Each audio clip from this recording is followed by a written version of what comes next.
So around 1 a.m. I think it was, I got the epidural.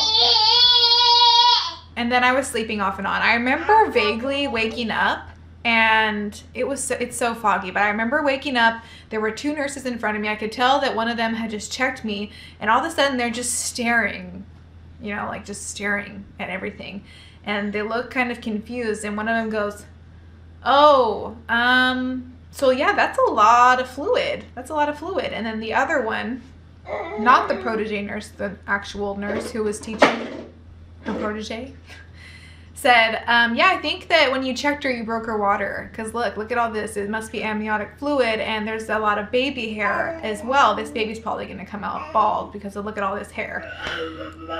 And I remember thinking like, oh, good, my water broke. Good. I went back to sleep. I was so tired. Then around, I think that was around 3 or 4 a.m. Then by 6 a.m., the on-call doctor, OB, came in and said, okay, you're 10 centimeters. We are going to get you prepped and ready to start pushing. And I was like, this is the moment I've been waiting for. I'm so excited. But I was so upset because Jacob wasn't there. But I was so excited to finally start the process. And so my mother-in-law, I think she left and came back, brought my mom coffee and all that good stuff. And so she was on one shoulder and my mom was on the other shoulder. They're holding my legs and the nurses are walking me through the process, start pushing. I don't know how long I was pushing. It didn't feel very long. To me, it felt like maybe 30 minutes, but I think it was a few hours of pushing and there was like no progression. I felt like I was doing really well with the pushing and my face turned beet red every time I pushed. Apparently, while I was pushing during a contraction, Nora's heart rate was slowing down. It wasn't acting normal. So in order to make sure that we were being safe, I started pushing every other contraction to give Nora a break, but still hopefully move things along. Around 6 a.m., the on-call doctor came in and he observed me through a contraction, and while the nurses were helping me, he was talking to another doctor next to him. At the time, I did not know who it was, but I guess it was a surgeon doctor. And after observing the push, he came over to me. He kind of like came over to me or came closer and said, okay, look, since the baby's heart rate drops every time you push, and that's not good, and there's been really no progression for a few hours of pushing, we're just going to go ahead and be safe and take you in to get a C-section. At this moment, it was like the walls were closing in on me. It was like, and then I started hearing like, you know, like white noise, and it was like after that, I don't know if I had a blank face or an angry face or what, but I was just kind of like, okay. At that moment, my mother-in-law and my mom both started telling me, it's fine, it's gonna be fine, everything's gonna be okay, it's gonna be great. Like just trying to reassure me, and I was just staring like, okay, like this is my worst fear. I did not prepare for this. I did not prepare for a C-section. I didn't even read about C-sections. I knew the general gist of it. I tried to watch a video on it leading up to closer toward delivery, but I felt nauseous because just watching someone be cut open, gross, like that hurts me. I couldn't do it. Die. Okay. Sorry, I had to kill a spider. You okay, Nori? Nori's interested now. She might pop up right behind me. Little baby head. So the nurses were buzzing around. They told me I could only have one person come back with me. So of course I chose my mom to come back with me into surgery. And I remember kind of just like zoning out and being so angry because I felt like a failure that I couldn't vaginally deliver. And I feel like I would have had a better chance if I would have gone through pregnancy and gone into labor on my own terms and not been induced. And the worst part of it was when the test results came back to see if I had preeclampsia, I didn't. I didn't have preeclampsia at all. So they induced me. So they prepped me, they started rolling me back. I think I fell asleep on the way to the surgery room. And then right when they opened the big surgery door and I saw a whole bunch of bright lights in the surgery room, I immediately thought, this is how I'm going to die. There's no way I'm gonna make it.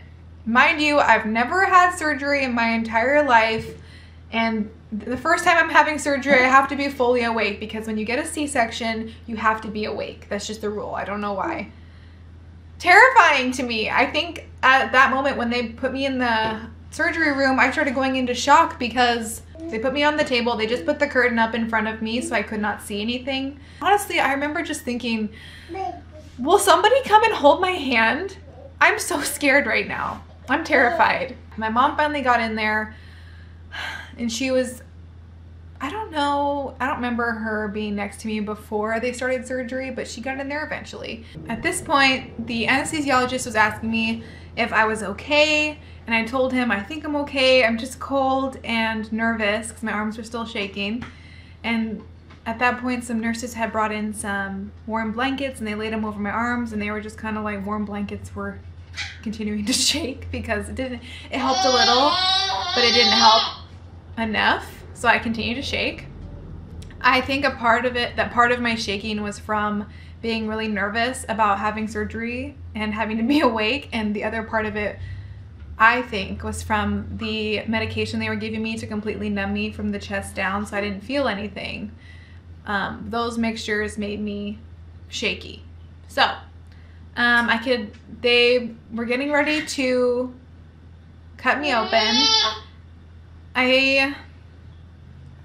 They started cutting me open, just like the first initial incision, and I could feel the incision, but I didn't feel any pain. I could just feel like the movement. And so as they were doing that, I kind of zoned out and I was just looking at the anesthesiologist, and they were casually talking about like their Sunday night dinner and someone got a new car and some casual stuff, which I was hoping that would distract me, and it was working until I noticed something terrifying, which was that the anesthesiologist was looking at me but also had to look over my curtain that was covering my face to see what was happening in correspondence to my face. But the bad part was that he was wearing glasses, and at that moment I realized if I looked up at him while he was looking over my curtain, I could see everything that was going on if I were to look. I hadn't looked yet, but I just realized that.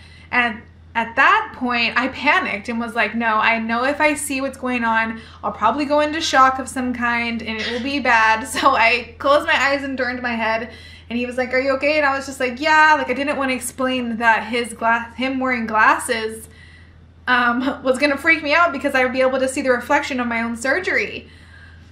Oh my God, like I was terrified. So at that moment, it felt like forever, but all of a sudden I heard a nurse say, 10:28, their time is 10:28, and I was like, 10:28?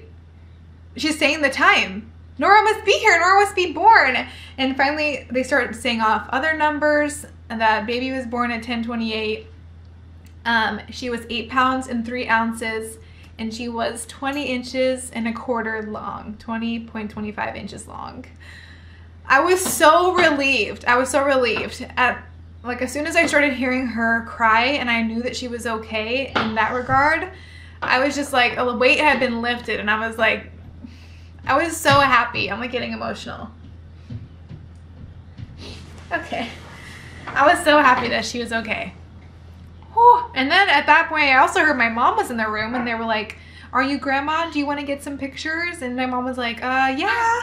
So she started taking pictures of Nora right after, as they were cleaning her off and getting her ready to swaddle. And so during all this time, I was confused because even though I was really listening to what everyone was saying and I really just wanted to see Nora, I was still feeling what was happening to my body as they were continuing with the surgery. It felt like I was being kicked from the inside, and I was confused as to why am I feeling baby kicks if my baby's already out? And it's like, what is that? It turns out they were not baby kicks. It was just they had to tug, and when they were sewing me back up for the internal sewing and the external sewing, it kind of felt like that. They were more tugs, but to me it felt like baby kicks, and I was just like, oh, it's such a weird feeling. So Nora was out. Nora was out within 20 minutes of the surgery, and then I was stitched back up completely 30 minutes after. What's wrong? I love you. She's just hanging out in my room playing with her toys over there. You have your book? Anyway, as they continued sewing me up, my mom brought Nora over to me, and she was all swaddled up and super cute. I could hardly see. My face was so swollen from all the medication, and my eyes were really puffy. And on top of being tired, it was taking everything out of me to keep my eyes open and look at my daughter. But I remember feeling like this rush of, oh my God, I made this baby and she's here now. She's finally here. But I couldn't fully enjoy the moment because of how heavily medicated I was. And they took some pictures of me and Nora while I was getting stitched up. And then I was like, Mom, I need you to hold my hand, because I still could not stop shaking. And so she's holding my hand. I think she gave the baby to a nurse. As they're finishing up, my mom left, and she went with Nora to the hospital room, which I would meet them back in shortly. So after I was sewed up, they rolled me over there. I'm pretty sure I fell asleep again on the way to my hospital room, which was like a 2-second walk. And then when I got in there, I was trying to wake up and like be present, but it was so difficult. I don't know if it was a mixture of being tired and the drugs or what, but it was so hard to keep my eyes open. And the anesthesiologist looked at me and he's like, "Are you okay?" And I said, yeah, I think so. I just feel really out of it. I feel weird." And he was just looking at me like, "Okay, good to go," and left. And I was just like, they did not care about my answer. This part was also kind of blurry to me. My mom was there and Nora was there and some nurses were there. And the next thing I remember after being rolled back from surgery was they immediately ripped off my hospital gown, like down to my chest, because I told everyone that I wanted to breastfeed. I didn't want her to have formula. And the nurse was trying to latch Nora to me, and I couldn't see. Like, my eyes were so swollen. My body did not like all the medication. And I was just like, how am I gonna help my baby, nurse, when I can't see? And they were like, she's hungry. She needs to eat. She's rooting. And I was like, okay, like trying to figure it out, but I was just so tired. And then I asked my mom about this part because I had, like I said, I have trouble remembering. She said, it was obvious that I was exhausted and Nora was exhausted, and we had just gone through something a little traumatic, just a little traumatic, you know? And so after I tried to nurse her with the help of the nurse, Nora and I both just passed out, like we went to sleep. And I guess my in-laws came in to see the baby and how we were doing, and then they left and so forth. I really don't remember any of that at all. I was so out of it. My mom told Jacob that Nora was born and sent him a picture and everything. And even though he couldn't be there, she wanted to let him know what's going on. And then my dad had come around 3 or 4, and I remember feeling more conscious when he was there, but still really drugged up. Like, he showed up and I was like, look, Dad, look, I made that baby. And my dad tells me now, today, still to this day, that I could not stop saying, I made that thing. And I was just so proud. So that was Thursday. Thursday was such a blur. She was born April 6th. She was 8 pounds and 3 ounces, delivered via C-section. I don't even know if they did the delayed cord clamping like I wanted to. I don't think that's how it works during a C-section, but I needed to expect the unexpected. I'll know better for my next baby. And she was also 20.25 inches long. My heart, just the sweetest bundle of joy. I was in love. Finally, let's see, Friday came around. I was still working on nursing her at the hospital. I was only able to have liquid meals like broth soup and lots of liquid. I remember being really thirsty and I was chugging water like crazy. Jacob still hadn't got there yet, but they decided to take the catheter out that I had had after so long, because when you have the epidural, you're like bedridden, you're not supposed to be walking. And so they took that out, and a nurse helped me get out of bed and walk to the bathroom for the first time. Let me just say, the first few steps after having a C-section are the worst pain. Like, I thought, like, contractions were the worst pain, but the worst prolonged pain would be healing after a C-section. And those first few steps were the worst. They were so painful. I dreaded getting out of bed. My body felt like a rock, and I never in my life have experienced having absolutely no feeling or no muscle in my abdomen. I didn't realize how often we use our abdomens every day just to do normal tasks until I got a C-section. Finally, the moment I was, like, the next moment I was waiting for after the big moment, which was Nora's birth, was Jacob got back to the hospital. He got back on Friday, April 7th, around like 6 p.m. and I had no idea he was even there yet. And I had just gotten out of the shower. I wanted to videotape his reaction when he saw Nora for the first time, but I completely missed it. I got to see with my own eyes, but I didn't get to record it.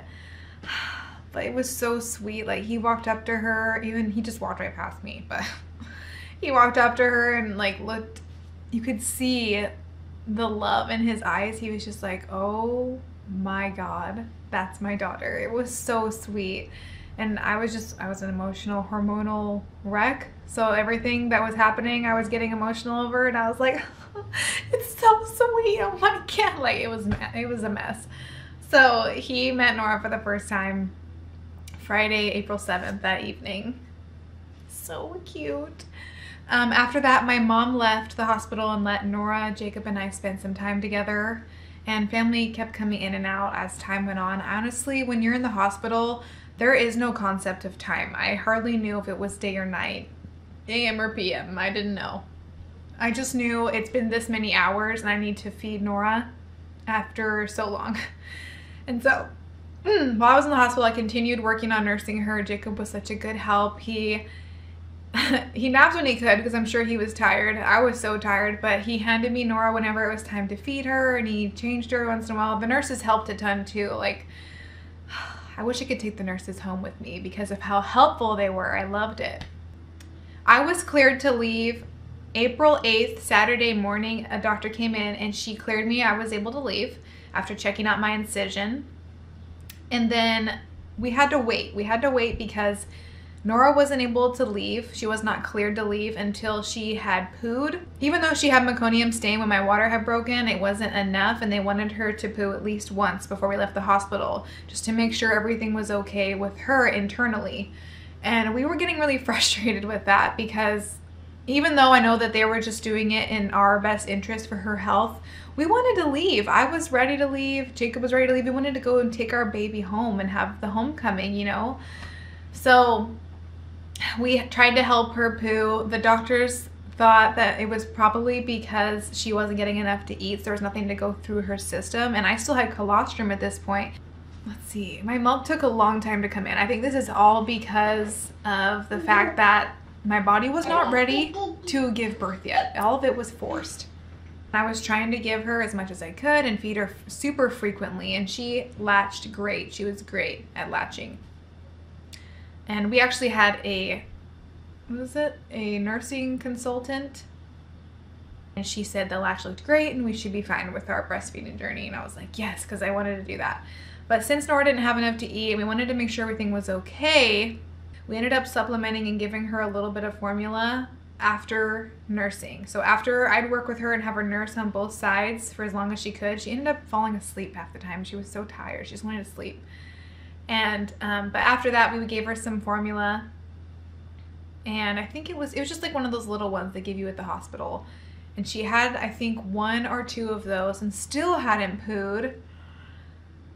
We were at that point, we're just really anxious and we wanted to leave, and so we kept asking the nurses, like, is there anything we can do? Is there any update? She still hasn't pooed. She's having wet diapers, so is that enough? So they let us leave the hospital, but they told us if she hadn't pooed by noon the following day, that would be Sunday, April 9th, then we had to take her back to the hospital.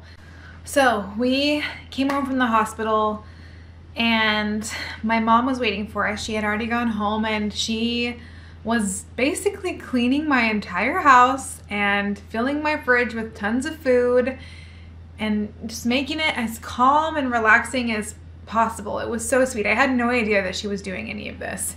So we came home, it was like the lights were dimmed for the baby and there was some candle lit. There was probably like a candle or something lit and Nora's nightlight was on, which is super like calm and oh, it's just so sweet. It was the sweetest homecoming. And first night with Nora, Jacob was just passed out pretty much the entire night.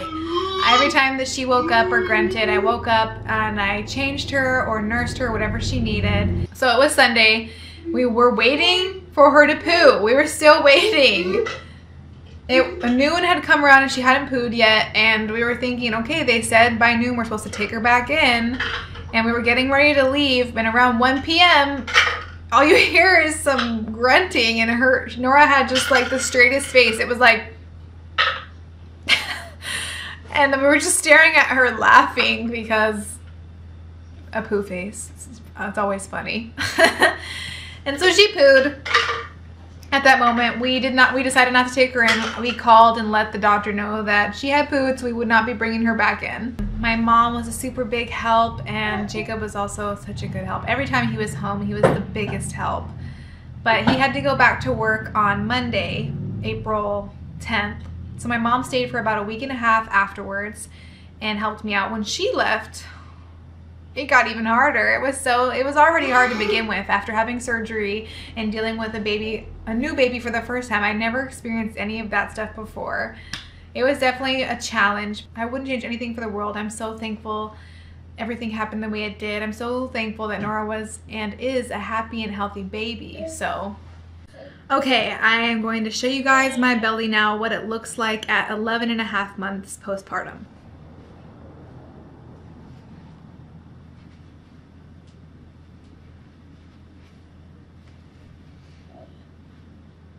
It started off a foot long, very irritated red and thick, and over time as it healed on its own. Where do you think you're going? It healed on its own and got better. It condensed. It's about half the size now as it was. My stomach was also very stretched out at the time, so I think that everything condensing just made it look better over time. And I definitely massaged the incision area all around and on top of it to help break the scar tissue up. All right, that is all for my labor and delivery story. It was long. I'm sure this video is going to be fairly long, and I apologize in advance, but please stay tuned for the next video. It's going to be my Meet Nora video with a 1 to 12 month update all smashed into one. I'm sure it's going to be another long video, so stay tuned for that. If you liked this video, please don't forget to give it a thumbs up and subscribe, turn the bell on, and I will see you guys in the next video. Thank you so much for watching. Bye.